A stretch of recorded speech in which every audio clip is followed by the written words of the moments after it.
It's not too important. It's just a German lesson. So in a way, it's a quintessence. Sometimes it's important to see the graphs. Yeah, I know. Yeah, perfect. Time of management, right? What? Termini Management means time of management. not time. Termin is schedule, management of schedule or schedule. Das ist von mir. Ja. Soll ich starten oder willst du? Ja, bitte. Ja, gerne. Ja. Okay, I'll just continue where I stopped before, and I'll try to hurry up a bit. But I want to encourage you. Any question, any contributions are welcome, really welcome. So please don't feel free to do so. So we stopped when we talked about scheduling management. The coordination of implementation is one very important aspect in this context. The coordination and interfaces using the example of suspended ceilings. As I said, it was around 60 trades which were involved here, and one of these trades was ceilings, suspended ceilings. And I would like to show you just with this example, what did we look on, what do you have as construction manager, and that's really into real life. What would you look on when you deal with just this part of the implementation, the suspended ceilings? You can touch it and it will move on. Sehr schön. With a little bit luck. Ja, praktisch ist das super. That's 20th century technology. We're far from that in your Austria. Okay, anyway, you don't see very much, but I'll just tell you,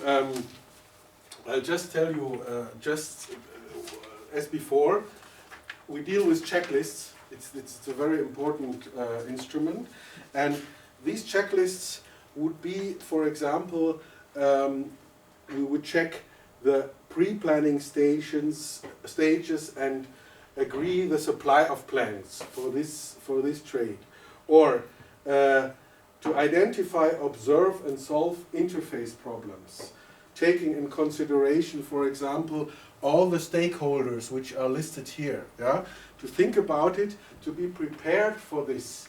Yeah? Also, like I said before, not to be surprised, but in contrary, to be prepared for this. Or other things like coordination with other trades, like concrete work, masonry, facade works, partitions, ceilings in sense of ceiling with S, not the ceilings, but the ceiling, S-E-A-L-I-N-G, yeah, ceiling. Ceiling for fire prevention or acoustic reasons or so, ceiling is very important in the context of suspended ceilings. Or things like general technical equipment, ventilation, all the technical equipment which is hidden within the suspended ceiling. Yeah? You have to deal before with it, you have to check before you close the ceiling, you would check is everything all right, which will be behind, hidden later when the ceiling is closed. You get what I mean? Yeah? So this has to be checked before and then you close. Or you have to think about the work schedule of the previous and subsequent or following trade activities. You have to check the built-in components of previous and subsequent or following trade activities, like anchoring, mounting, laying of ductwork or empty tubes. Yeah? You got that. So you have quite, these are just some points, selected points, but you have quite a number of aspects you have to look after for every trade. Yeah? Maybe to make that stronger, yeah. This is often what actually goes terribly wrong, yeah? where big projects really have, quite frankly, I talked about German projects at the moment, yeah, the airport. the informal information, and you didn't have this from me, is it's actually cheaper to flatten the whole airport that is just newly built and starting new. Yeah? But you can't politically pull something like that if you have already spent 3 billion. Yeah? So quite frankly, this is really bad, and it's exactly the fire regulations were not met, then servicing didn't work. Yeah? So it's a huge dilemma. And exactly what you said, the ceiling was quickly put on and nobody actually checked if the detail, well, exactly what they found now out there, if the whole connections were done appropriately. Yeah, so those are kinds of the transition points that you have to check at the time, and you have to plan for this and make sure that you have it technically sound. If it's a complex project, yeah, if those things are not able to be checked at the end. Yeah. It's absolutely important because everywhere you have interfaces, and you have always interfaces in construction, in building. As I said, 50, 60 trades, and at the Berlin airport it may be much more. There is always interfaces and what did you call it? Yes, a transition point. Transition points, genau. Transition points, and these are the points where you have to pay special attention for. Yeah, because conflicts and problems can arouse from there, mainly from there. And if it is not prepared well and looked after in the implementation, it would fail. Yeah. You would have these problems. You have to have changes later, and changes are costly and take time also. Yeah. Okay, next. Achso, kann ich ja. Entschuldigung. Then the third pillar, so to say, is quality management. Now, quality management, this is just general. I don't know if this chart is known in England. It's just a general chart. We have just, let's say, the desires, the desires of the client. Okay, needs and requirements. Yeah. Needs and requirements. That's it. Yeah. The needs and requirements of the client, which find place, which are documented in the documents of the planners and engineers, and this is what is implemented by the construction firms. And surely, the more this space would be bigger, the more there is a quality achieved. And in general, there is to be said that zurück kann man nicht mehr, ne? Ah, yeah, no problem. Yeah. Yeah. In general, there is to be said that when we talk about this third pillar, quality management, there are two different approaches concerning quality. Do you know them, or do you have an idea what we talk about? There are two different approaches. We had that last semester, so for some of you this will be next semester. It's a difference of quality assurance and success criteria. Yeah. You have two different approaches. One is concerning the process, and one is concerning the product. Yeah? You have the quality of process, which means, are there few or many frictions, conflicts, problems arising of the process? Is the process well planned and well executed? The process quality. And the other thing is the quality of the product, which means, is the wall, how do you say that?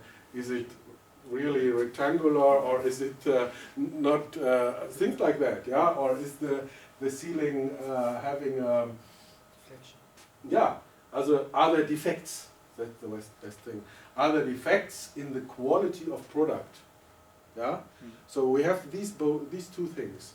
And what construction management deals mainly with, the project management would deal mainly with the process, and construction management deals mainly with the product quality.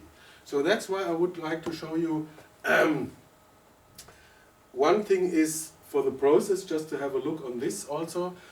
We have in Germany, I suppose in England it's the same, we have for every complex or bigger project we have a so-called organization manual, or let's say organization handbook. I suppose you have this in England too. Yeah? And this deals with the main the main aspects, components of the project, and one of these is, for example, who are the responsible people? Who is responsible for what? Yeah? Who is responsible for what? Also to have cleared the, was waren nochmal Schnittstellen? Oh, transition points. Transition points or interfaces between the different stakeholders, also in the planning phases. Yeah? The different, to clear the interfaces or transition points between the different stakeholders, or then in the implementation between the different trades, between different subcontractors. And for this organization manual would also contain very important point concerning information, communication. Can you, maybe you would agree with me that when you have had some experience in construction, that one of the main problems between the different stakeholders or the different participants of the project is that, for example, in a meeting, one or two or three or more would say, I didn't have this information, I got it too late, I didn't get this information, I didn't get it at this time, I didn't, and so on. So the matter of the issue of information communication is one of the very important aspects concerning the process of a project. Yeah? So information management, communication, one of the very, very important things.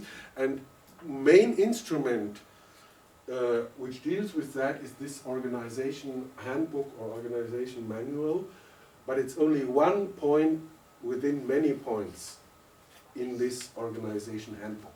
Yeah? So maybe you dealt already with these things? Yeah, a little bit. But probably it's worthwhile explaining. This is kind of coming as well as a recommended, no, it's as well standard, isn't it? This is literally as well outlined as part of the DIN, isn't it? Of the DIN 69900, yeah. It's part of it, but you can fill it. There is a certain frame within. Yeah. You can move. Yeah. So how the frames are defined. The frames are defined, but you can move within these frames. So maybe for project A, it would be this. For project B, it would be the same structure, the same system, but different contents. Yeah. Yeah.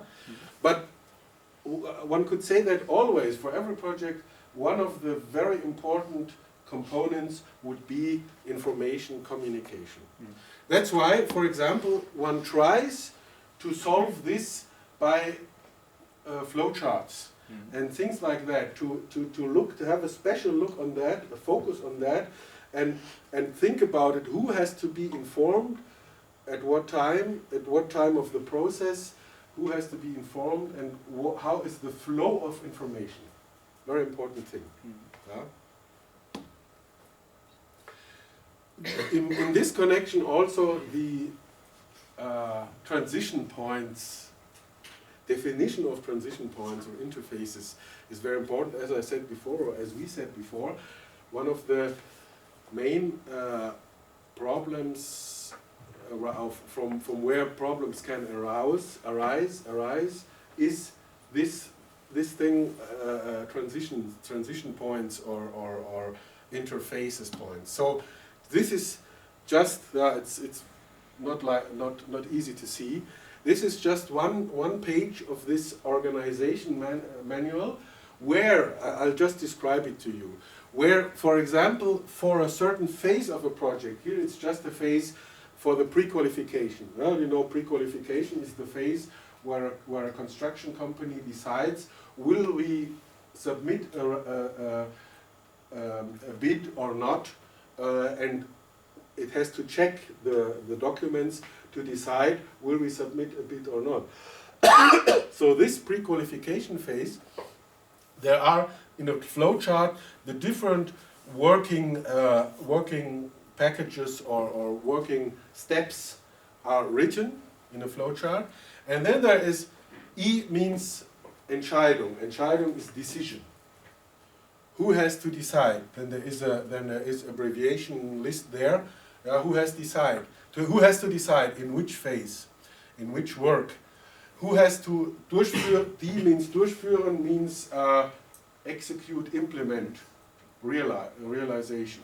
Yeah, realization, execution. Execution, yeah. D is, yeah.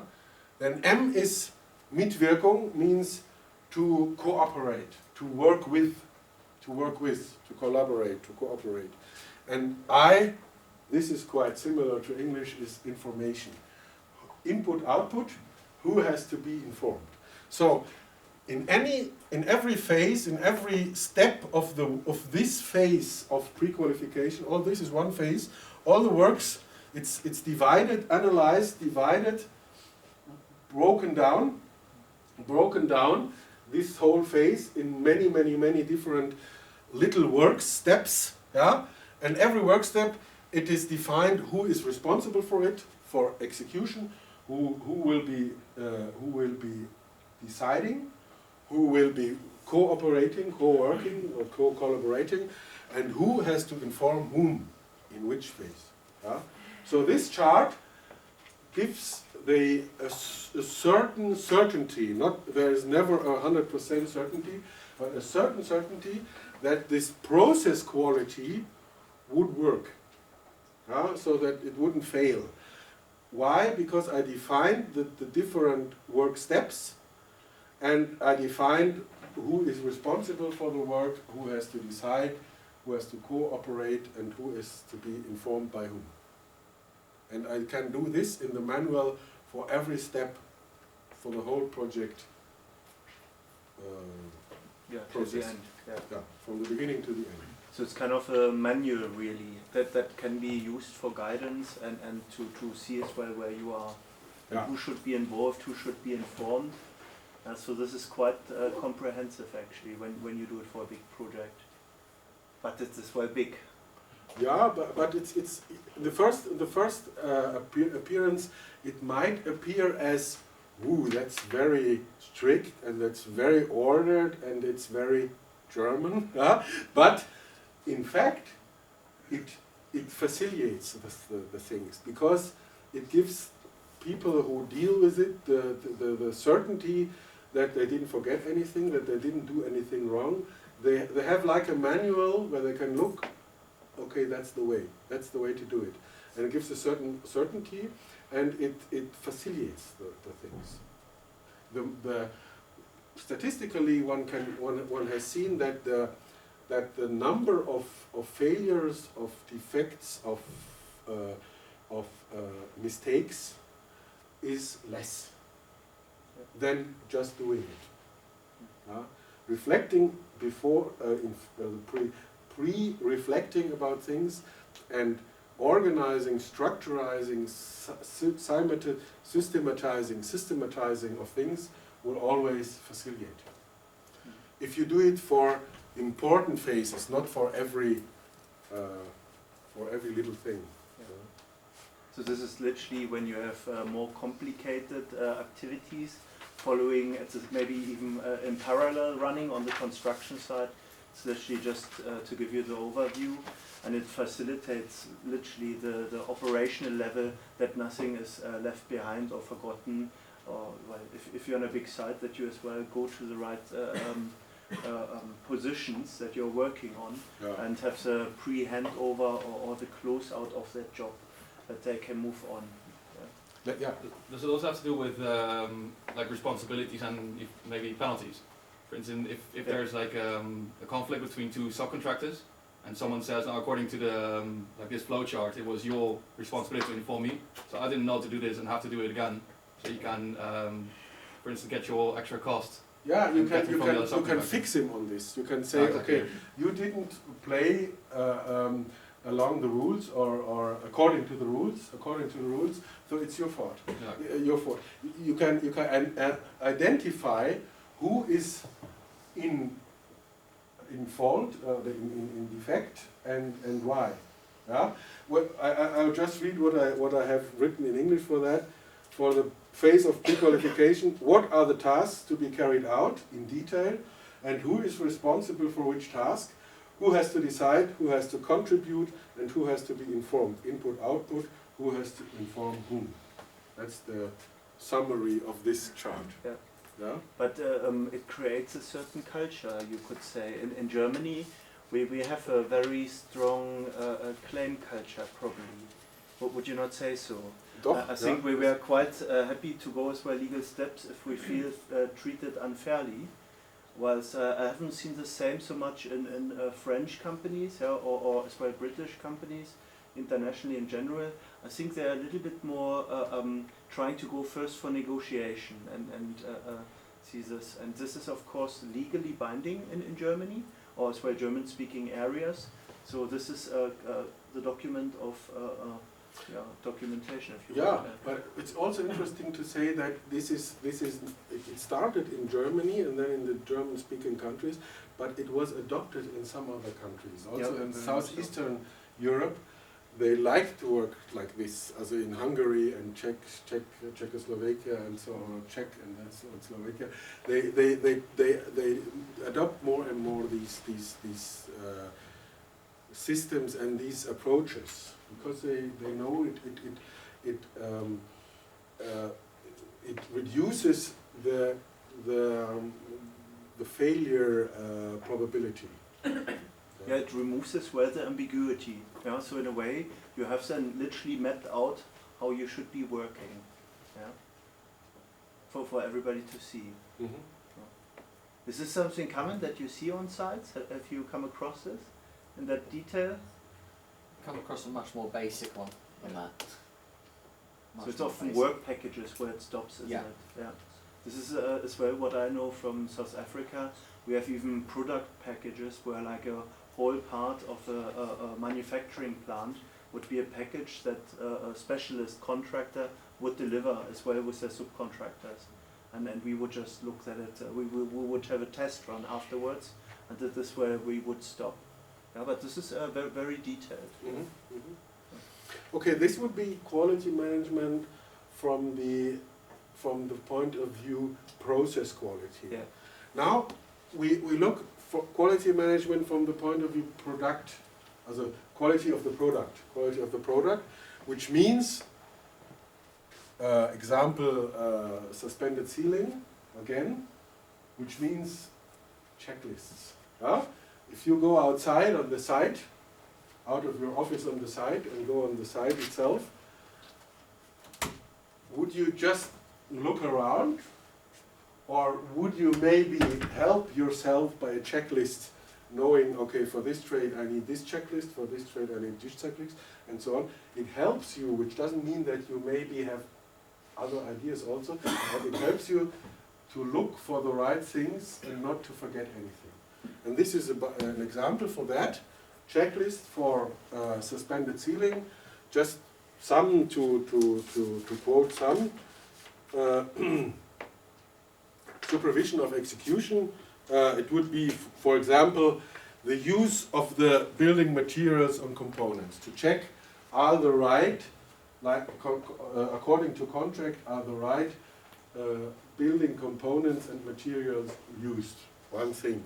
The other thing would be constructive measures, building joints, preventing sound and heat bridges, very important thing, yeah, to look after that. Substructures, fastening materials, built-in parts, installations in hollow space. Is that right? Understandable. That's dictionary, so I wasn't sure. Installation in hollow space. What is in the hollow space? Protective measures to protect it, because other works, other trades are working to protect it till it is handed over. Temporary and permanent. Finishing treatment. Size accuracy. Is it really size accurate? Are there too big joints? Are there things like that? Yeah. So this checklist for every trade would help you, and you could do it by your experience, by the time, or there are, at least in German-speaking countries, you would you don't need to do it by yourself. You can have it. Every big company, every big contractor, main contractor has these things.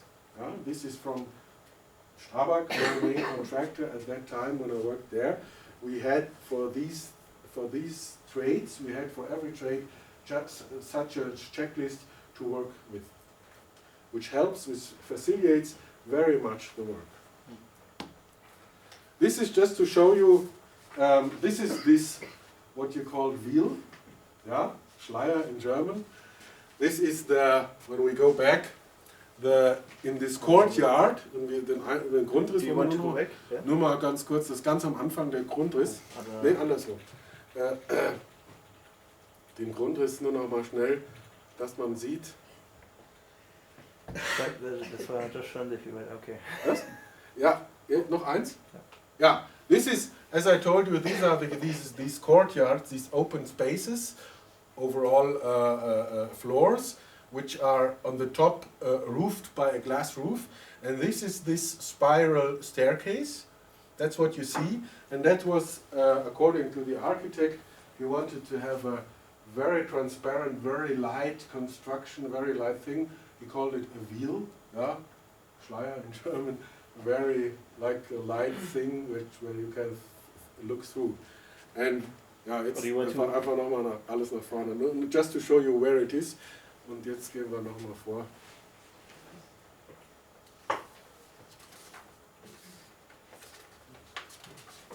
Yeah, yeah. So you can see this is this courtyard roofed by a glass roof, and then here the different floors and the offices in the back, and you can see sometimes you can see this glass or these meeting rooms and so on in the inner part, and at the facade areas you have these offices. But just to show you that it was that the product quality, the quality of product, the requirements for the quality of product were very high. They're very high. Very, very strict, looking for every detail that it is done according to the wish of the client and the architect. And my last chart would, I'm not sure if it is appropriate in England to talk long about it, because maybe this is different to you. I've just put the unit price contract versus the lump sum contract, the advantages and disadvantages from the point of view of the client. What are the advantages and disadvantages for this type of contract, unit price contract, or this type, lump sum contract, the advantages and disadvantages, and we talked about it in the beginning, but just to finalize it, one can say in general, unit price contract would be stronger impact, influence on technical quality, less conflict potential regarding planned building requirements. Why? Because specifications are more detailed and more specified, but the disadvantages, much more of a greater coordination effort, no fixed price for the whole project, no fixed completion date for the whole project, for the entire project. More preparation necessary because the architect side has to prepare detailed tendering documents. At least in our system, the quantity risks are mainly with the client. And because if it is more than 1,000 tons or 5,000 square meters or pieces, so 100 pieces, everything more would be paid extra. Whereas I can give you an example of this. This was when I was at my institute looking over Potsdamer Platz.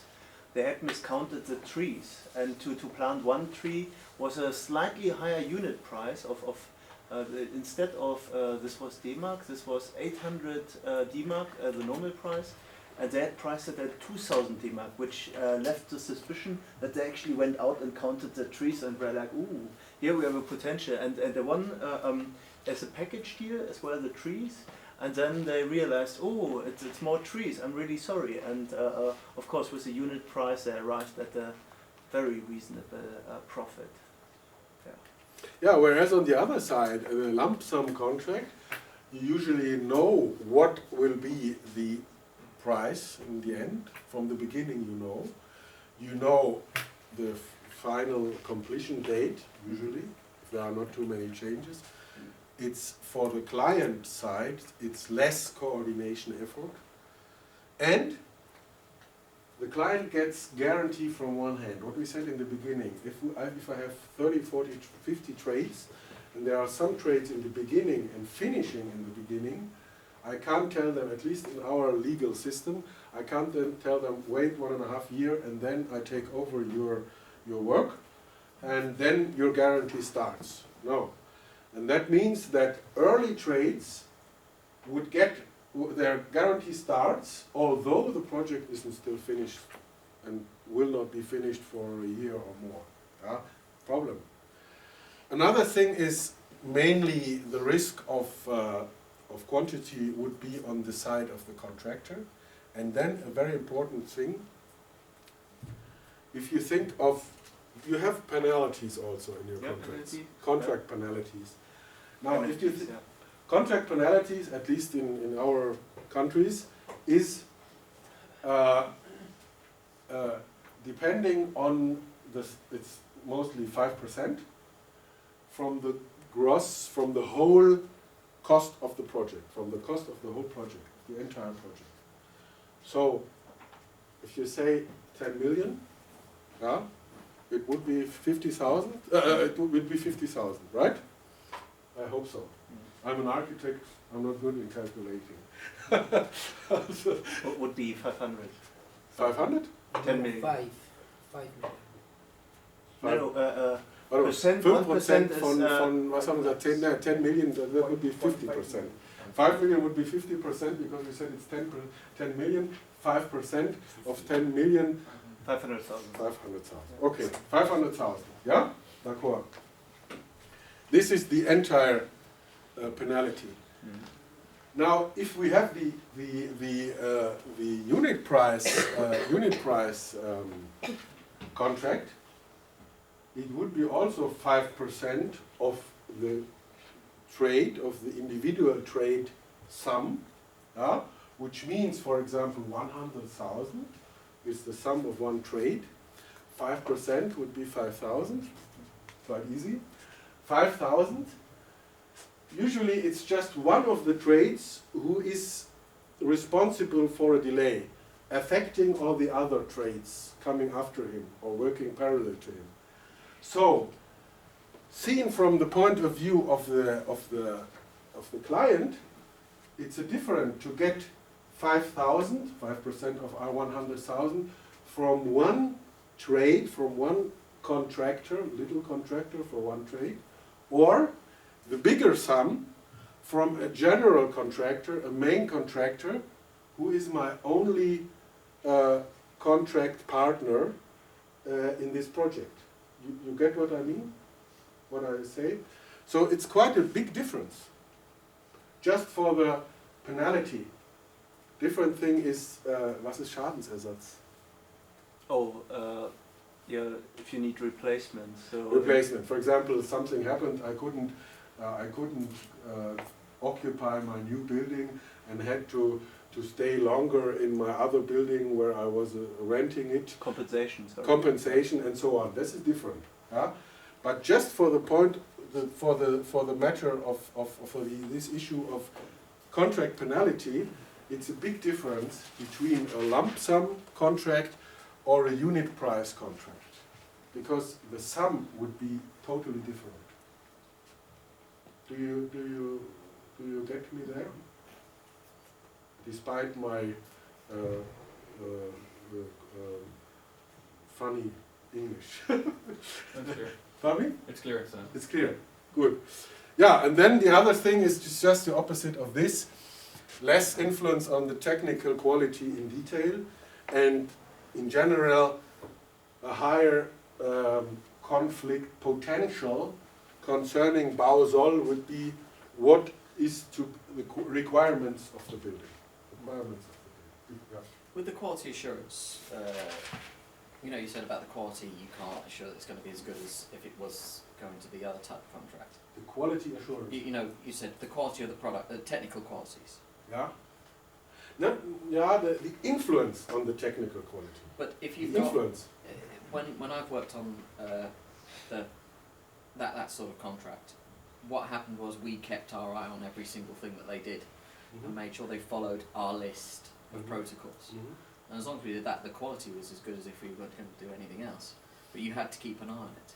Sure, but what I want to say is that with a single unit contract, the tendering documents are much more detailed, prepared very detailed from the architect usually, or from the consulting engineers, from mechanical, heating and so on, are much more detailed. Here I have a general description, I have a general specification, much more general compared to this detailed specification.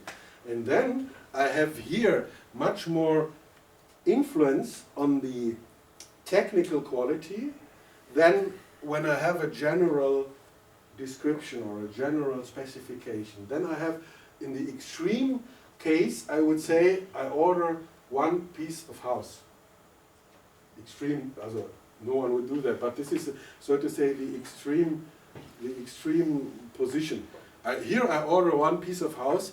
Here I say very detailed, one piece of house containing this, this, and so on, and the facade would be like this and this, and the partitions would be like this, and the seam, and so on. Here it's more or less, not one piece of house, but more or less it goes into this direction. That's the difference, what is meant by this. Which doesn't mean that as I told you, this project, Procter & Gamble Main, was such a contract. But we did have an eye on every trade, on every, we had to have this on every trade, because we were responsible face to the client for the quality of the project. So he would torture us if the quality wasn't good enough. So we had to not torture, but we have to look after it with our subcontractors, very very detailed, and it doesn't prevent the client side with its architect to go on with his own checklists also and check. Yeah? But on the description, on the interpretation and definition of qualities, here you have more impact, more influence, and here you have less influence on the definition of quality. That's the thing. Very good. Yeah, shall we open maybe to general questions? Have you come across like either setting or how do you feel about the stakeholder perspective? We have jumped quite a bit around. Yeah, so in a way as well, what you described. Oh, sorry, let me close this down.